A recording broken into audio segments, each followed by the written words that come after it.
Okay, so let's try it again. And please let me know if anyone can hear me. And I'm sorry about that.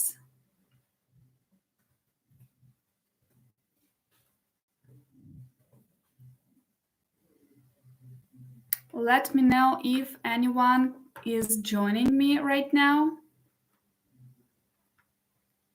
We had to restart this live stream because of the sound issues, which is crazy.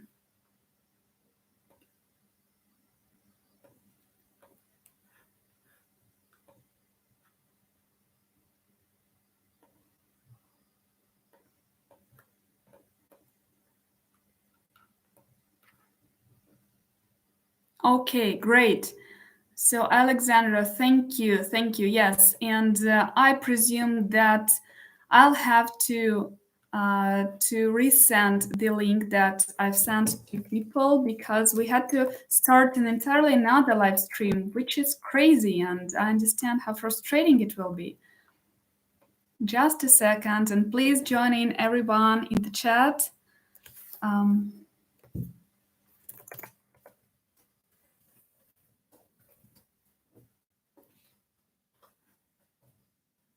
so just a second.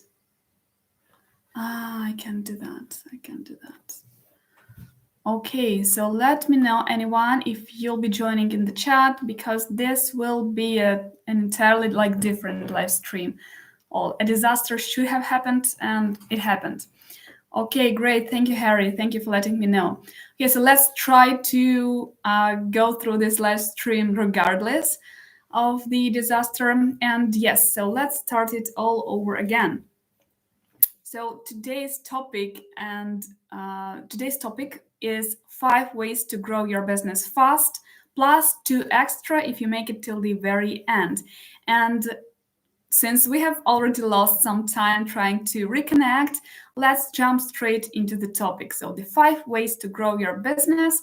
And the first way to grow your business is to acquire new customers. And yes, you might hate me for telling the obvious things. And yes, this is the most obvious and the most focused upon by business owners, managers, marketers. Unfortunately, what we don't often talk about is that it is also the most challenging and the most expensive and time-consuming aspect of revenue growth. Because still, regardless of the difficulty and expense, bringing on new customers is the lifeblood of any business. Since growth and expansion comes more options for the business to make its desired impact. And we talk about getting new customers and getting new sales a lot on this channel. We talk a lot about getting new customers for service-based businesses and also for product-based businesses. And I actually have separate playlists on that, how to find clients for service-based business and where to find clients. So if you're interested in that topic specifically, do check out my playlists on the channel. And let's not dwell a lot about on this obvious one, but still it's one of the major ways to grow your business. And let's jump to the second one, and that is increase your average transaction value. Or if we speak about service-based business, that is increase your average bill rate, check, whatever. So it might be your hourly rate or a fixed price of the project that you're estimating for the client, etc. So increase your average value transaction, average transaction value. And now, yes, how you can do that. So if we talk about service-based businesses, you can do that in 2 directions, and that is by increasing rates slightly for your old customers and by increasing rates a little bit more for your new customers. And that is done pretty easily. And if you do it right, I mean the communication part, if you do the communication part right, then there will be no hard feelings from the side of your old customers, because you should not raise them. For example, if you charge say $40 per hour and you want to increase your average rates a little bit, you don't have to jump straight into like 50 hours per hour, $50 per hour. You can raise them like as much as like $2 or like not more than 5, and then they won't feel that difference that much, but you will feel the difference like on the entire amount of the money of the payments that you will receive from that old customer. And for new customers, just start charging more. That is in terms of service-based businesses.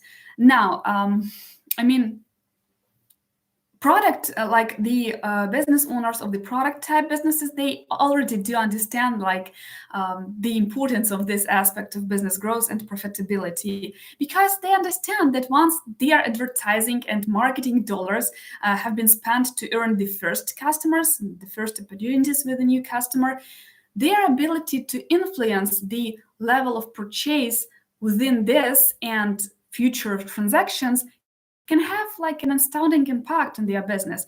And like in how is this accomplished in if you run, for example, an offline business or a product business? From an operation standpoint, it really depends on how your business interacts with customers. For example, if you say own a restaurant or any like service offline business, having like the servers provide the dessert menu, say, or simply ask, so what looks good, and if the person like tells them, oh, no thanks, I'm full, it can be like answered with I'm glad you enjoyed our menu, like if something caught your eye, I can just have it wrapped up for you so that you could take it home and have it like later. Just by having your servers to ask those simple questions can again increase your average transaction value. Or say if your business is represented by a sales team or those in the service or support like capacity, anything you can do to influence the level of sale at the time of purchase, of the initial purchase, should be actually the primary goal of your business growth. Because studies have shown that consumers are like more likely to spend more while they are still in that buying mode, and that is natural. So help them, they just fulfill their desires and increase your transaction like at the same time. Now, the third way of growing your business is by increasing your customers' frequency of purchase. And like if we talk about product businesses, the final piece of the puzzle is getting your customers to come back to you like as often as possible.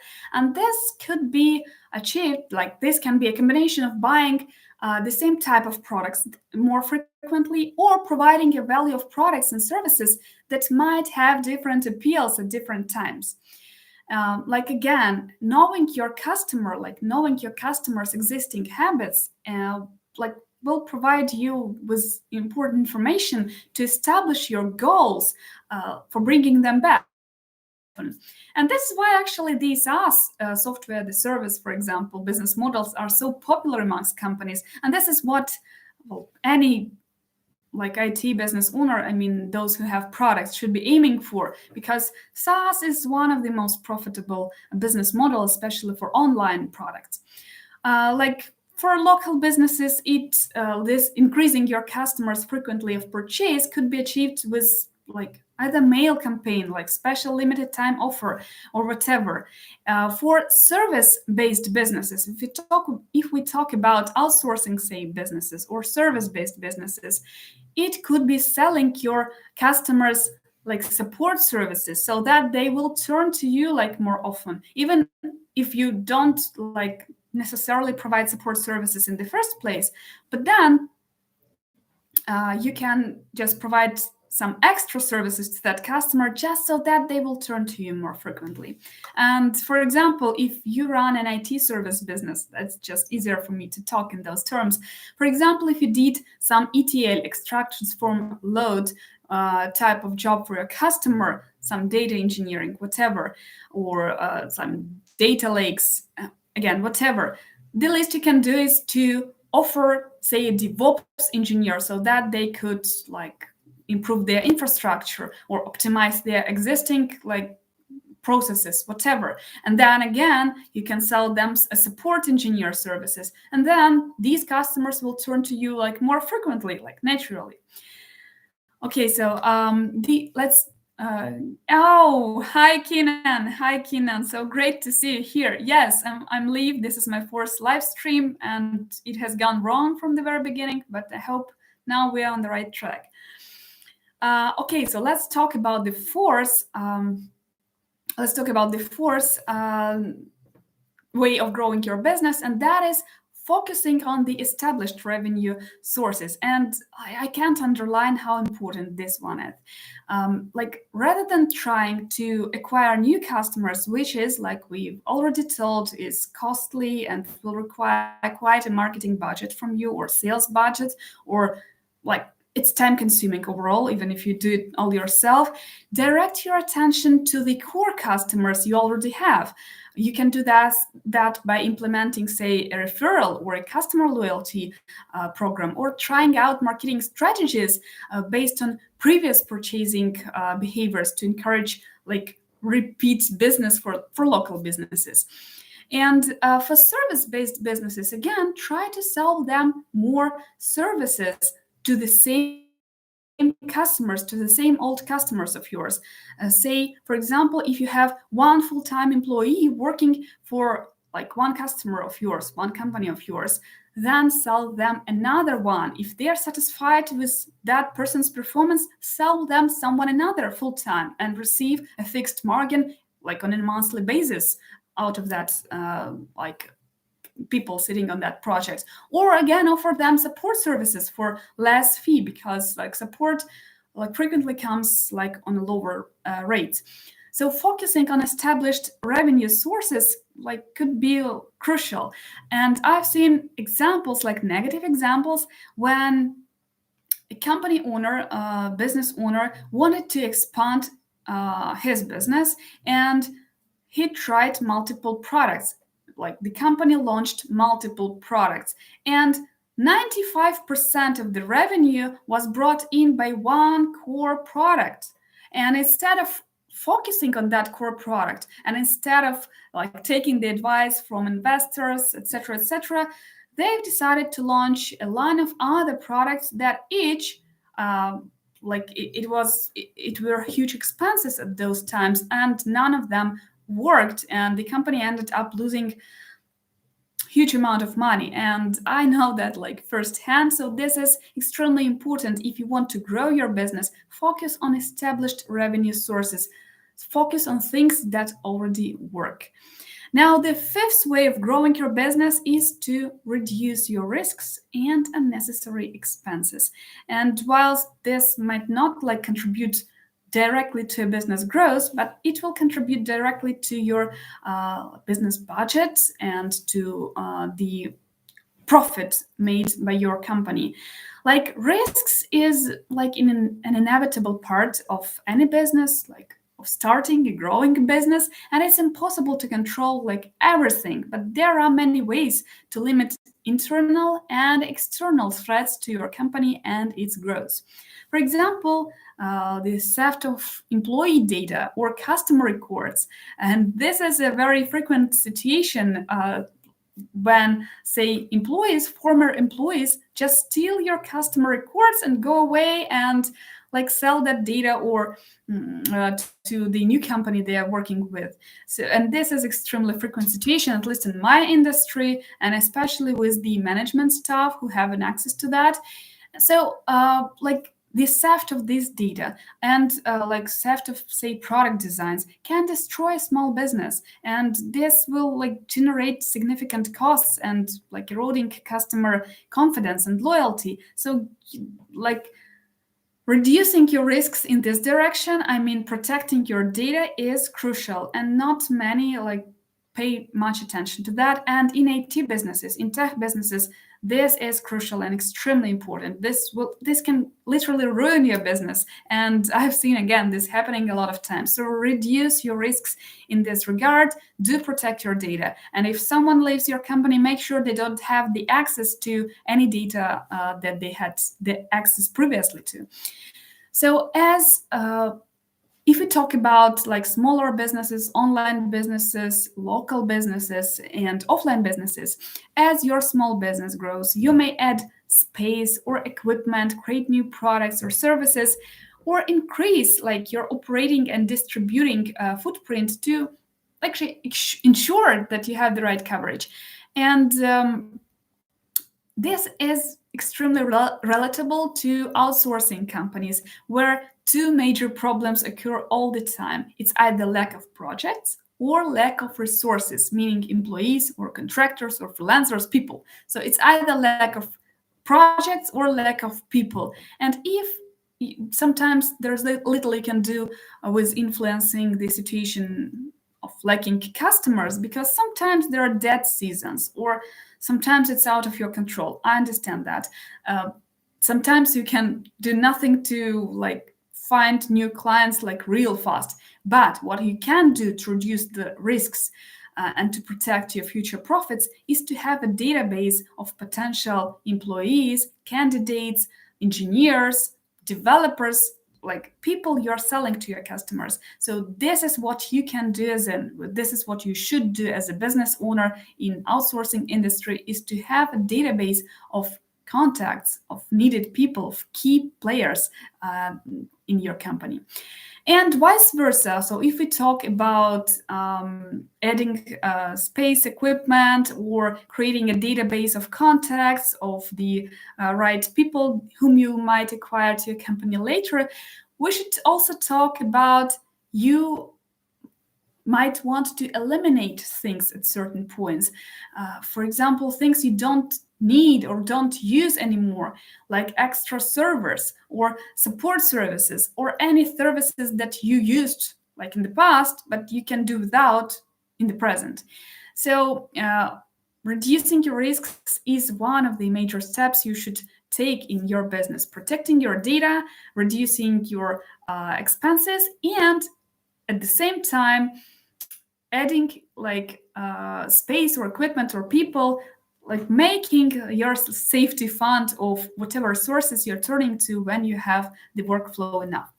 Now let's turn. So if anyone have any like questions or comments at this stage, don't hesitate to throw them in the chat. Because I'm seeing the chat and I can respond straight away. So let's jump to the sixth way of growing your business, because we are coming to the end of my presentation here, and that is developing additional income streams. Like, yes, we've just mentioned that we should focus on the core expertise or core product that brings the most profit or the most revenue to your company.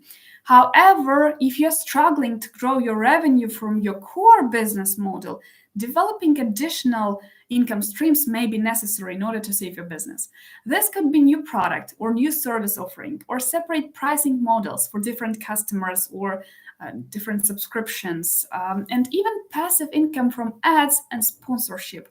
Like if your core expertise or your core product doesn't bring money enough, doesn't bring you revenue enough to cover your expenses and to actually make your business still live, then you should be thinking about some additional income streams. And like treat any new income stream as an expansion of your business. And this again might work. Anything will work at this stage. Like if you can make money from ads, be it ads. If this is a new product that you might be already having, not the one that you should be developing in order to sell. No, one of those that you might be having and that is ready to be monetized. Or like adding like extra service offering. For example, at one time, we've added SEO person to our team, and we decided to sell their services because at that time we've been struggling at the team. So again, whatever, even though our core expertise is data engineering, right? So again, whatever additional income streams you might think of, anything would work in order to keep your business afloat and maybe even grow them. Because be sure that your new initiative makes sense for your business. And it also like it may simply like start as an additional income to support operations and to keep your business alive. But if you see that you're making enough money from that one, it may need to like transition into a separate business altogether. So just keep an eye on what works for a business, what doesn't, whether it aligns with your current business or if it doesn't. For example, if you are providing, say, a software engineering services, it won't make much sense to add like, I don't know, content writing services or video editing services as your service offering. It might make more sense to launch like another business altogether, to not like get for things to not to get messed up. And the last way to grow your business, important point here, is to measure and iterate. And let us dwell a little bit here, because you can choose how to grow and how to manage your business. However, if you don't measure your results from each marketing campaign, from each activity of yours, whatever, if you don't actively measuring and tracking your success or failure, it can really be like simple to get distracted and not notice that these activities do not actually bring you any revenue, do not actually bring you any profit, and that they are simply ruining your business. So it can be easy to simply make a change and start doing something, but then again, without tracking, you won't be understanding whether it is actually good for your business or whether it is like sucking the budget out from your business. So set your organizational goals upfront and don't be afraid to kill or pivot projects if you're not seeing like any positive results. And to understand that, again, you should be measuring or tracking whatever activities you've been leading in your business. And you can always set up new iterations and run again, like refining your approach maybe to identify the most successful path for a business. But then again, without measuring, it all may lead to nothing. So this one is extremely important. Now, I presume that will be it for today's live stream. Again, sorry for the messy way it started. I don't know what's happened to my audio in the first live stream we launched today. And let's jump to the chat. Again, I'm so grateful for all of you to be able to come, even though I had to launch a separate live stream. Thank you, Alexandra, Harry, Keenan. So happy to see you. And Leonid, what do you think of Facebook advertising as a way to grow your business? I've heard it makes sense and pays off.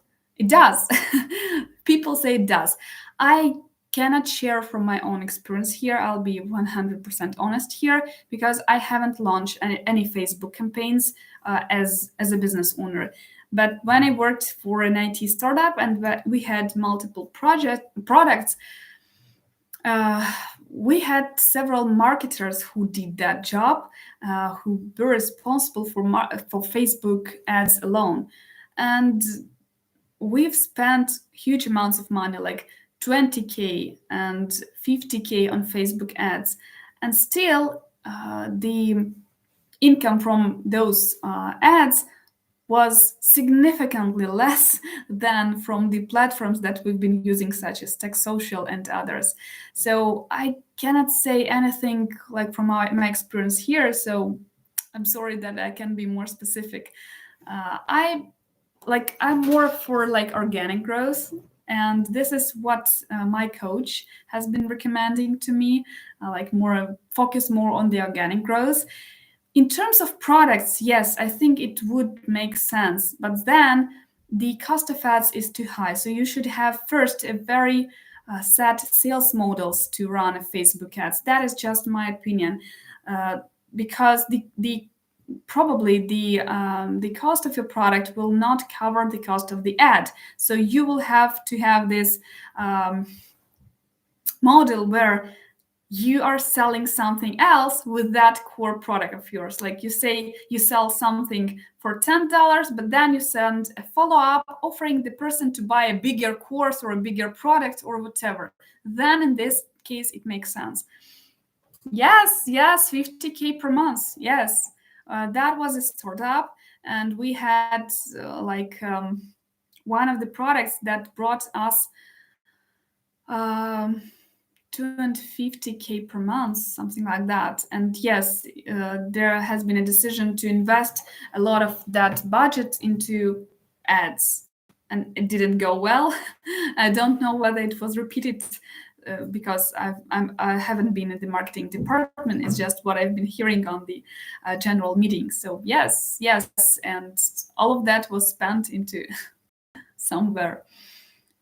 I presume some sort of a revenue was made from Facebook ads, but I cannot be like very specific here. I haven't done that for my business.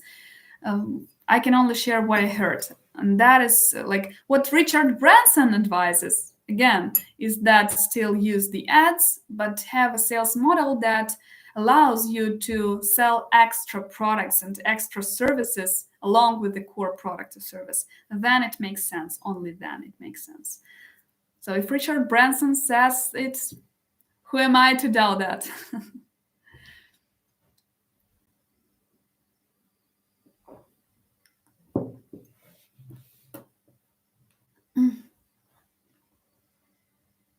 It's great that I've been finally able to launch, because honestly, the first launch finally had a live stream that was a disaster from the beginning. I feared it happening with my first live stream, but it happened on the fourth. I'm happy it happened because now I know how to react. Sorry, yes, I'm getting a little off topic here. Yes, so guys, if there are no extra questions, Alexandra writes, when you talked about the employees who steal ideas and customers and bring them to the other company, I remembered about the same situation I was told about by one of my friends. Actually, it was quite a funny story. The management of my friend's company decided to send a spy to the competing company. So they sent their employee to find a job in the competing company and then to come back and tell all secrets of their business. The employee did it, but his employment wasn't fake. He was offered a much greater salary and started to work for the competing company and told them all about all of the secrets of his previous employers. Good job. What can I say here? Well, in this type of situation, well, it's a world of business, nothing personal. So if they send a person there, we are reverting back to one of the ways to grow your business, and that is reducing your risks. And they should have reduced their risks. They should have understood the risk of sending a spy into a competing company. That's crazy. That's crazy. But they should have understood the risk and to understand again how much that person will be paid there, and whether or not they could just attract that was a he, whether or not they could attract him to their company. That's just how it works. Even when I hire someone, I try to understand how much that person will be paid in another company, so that he or she won't leave my team in a couple of months. That won't work for me. That won't work for anyone. So you should understand the risks, and especially with such shady schemes. I'm glad it happened, because you shouldn't do anything you don't want to be done to yourself. And I have a story of that myself, numerous stories.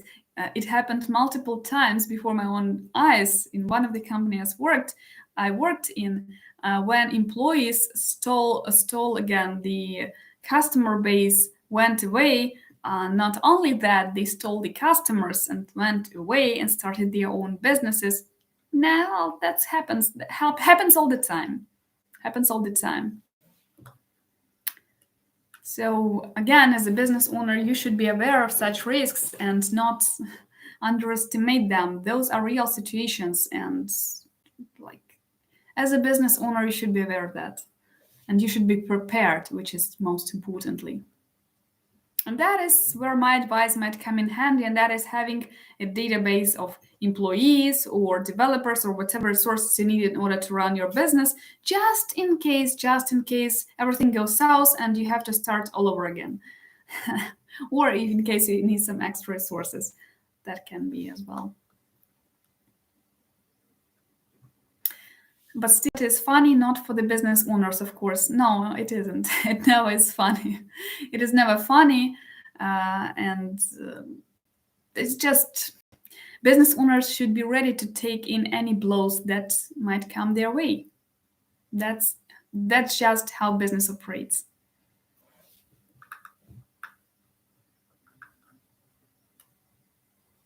Okay.